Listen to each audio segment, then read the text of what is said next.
Seorang pemandu e-hailing disyaki melakukan gangguan seksual terhadap penumpangnya yang juga seorang remaja perempuan dengan meminta membuka tudung ketika dalam perjalanan menghantarnya ke rumah.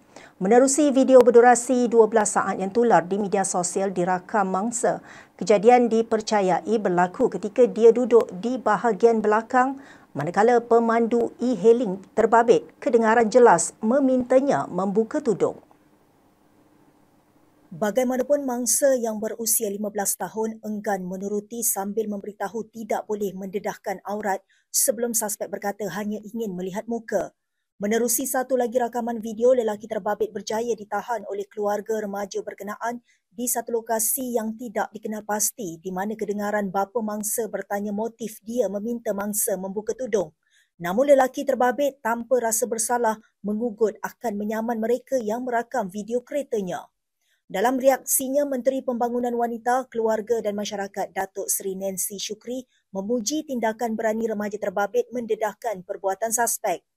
Tambahnya, tindakan tegas bapa mangsa yang menggesa lelaki terbabit ke Balai Polis untuk membuat laporan mencerminkan peningkatan kesedaran masyarakat terhadap isu gangguan seksual yang tidak boleh dipandang ringan.